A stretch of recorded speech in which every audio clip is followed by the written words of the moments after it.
everyone, and welcome to the daily newspaper analysis for 9th and 11th October. So let's see, we have only two articles today. Let's see what is the article from the Hindu.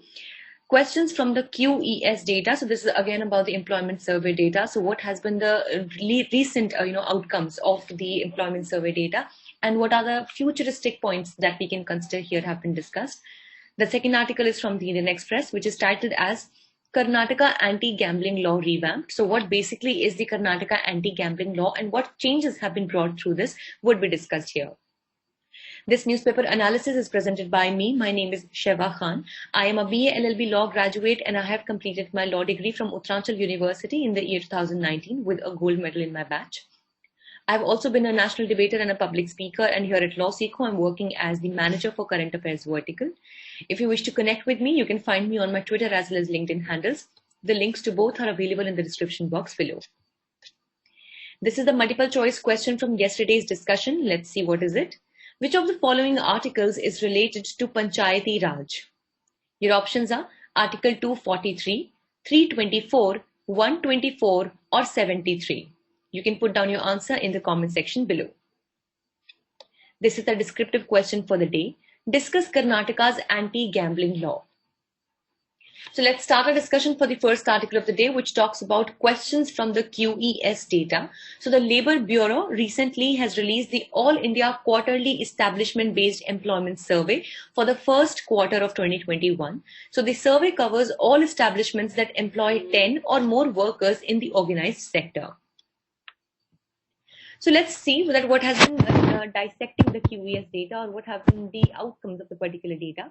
So the simple growth rate for the 6th EC, that is the economic census, is stated to be at 38.13%, and the compound annual growth rate, which is a far more reliable depiction, places the growth rate at 3.13%. So here, again, we can see the simple growth rate is at 38.13 and the compound annual growth rate is at 3.13.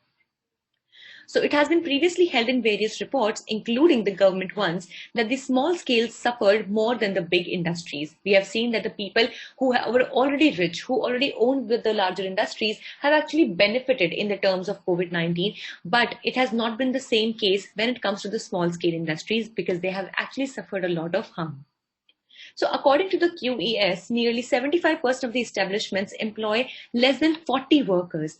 And this puts to the question the credibility of two statistics.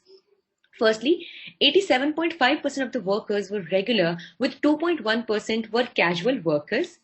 And excluding the health and financial services, 66 to 86% employees receive full wages, including the construction, health services, and the financial services. Yes, of course, I'm totally understanding the point that there is actually a lot of data to take in and a lot of facts to take in. But what we generally need to understand is the trend that is going on.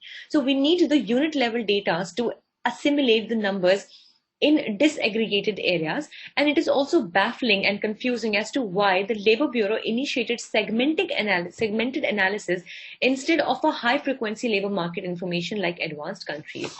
So basically what has happened is that the major 9 sectors which we have the manufacturing, construction, trade, transport, education, health, accommodation and restaurants.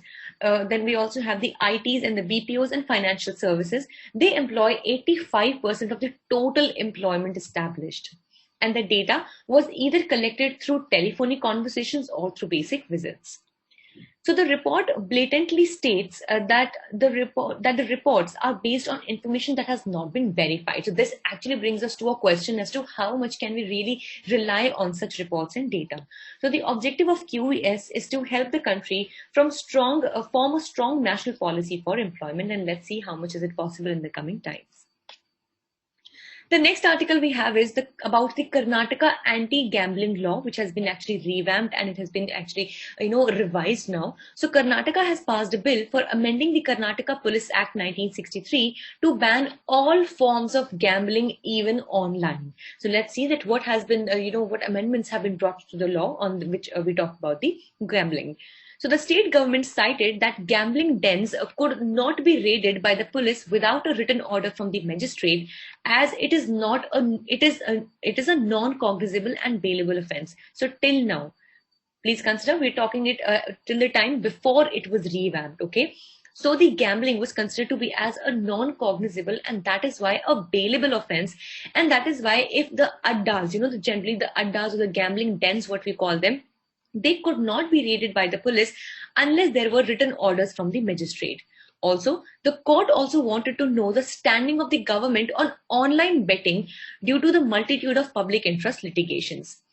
Now, with the passing of this particular bill, the gambling has now become cognizable, and that is why a non-bailable offense, and that is why the police can directly take action against it even without prior orders of the magistrate.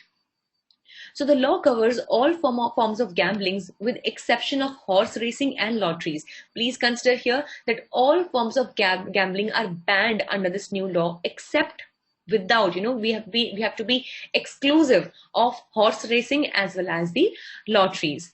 So the law enhances the prison time of the owners of the gambling centers from 1 year. Now it has been increased to 3 years, and fine has been increased from 1,000 rupees to 1 lakh rupees. So that is why it's definitely now we can, believe, or we can actually expect that lesser chances or people would indulge lesser into the problem, into the this entire issue of gambling. So the minimum punishment is now 6 months of imprisonment, and earlier it was only 1 month. And as if we talk about the fine, so the minimum fine is of rupees 10,000 now instead of earlier, which was just rupees 500. So definitely aggravated punishments, be it in terms of fine or in terms of imprisonment, also will make this entire problem or this entire act of gambling more stringent. So every consequent offense will increase the fine amount by 5,000 rupees and the imprisonment terms by 6 months. For example, if once we are found gambling and then again also consequently we are found gambling, so it would increase the amount of fine by 5,000 rupees and jail term by 6 months. So let's talk about the future ahead. So it is wise to note that a similar law enacted by Tamil Nadu was struck down by the Madras High Court. Let's see what would be the future for the Karnataka law. The online gaming industry has not received the notification kindly, where one stated that the move by Karnataka lacks any judicial mind. So maybe we cannot really expect that it might have the similar effect on the online gaming as well.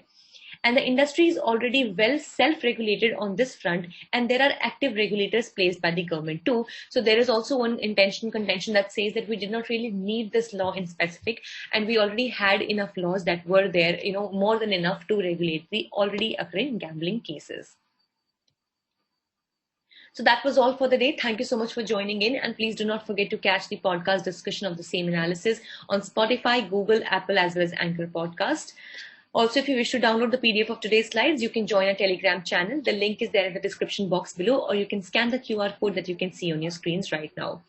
Also, please do not forget to follow us on our Instagram channels for Judiciary, CLAT, UGC Net, as well as Law Finance. Thank you so much.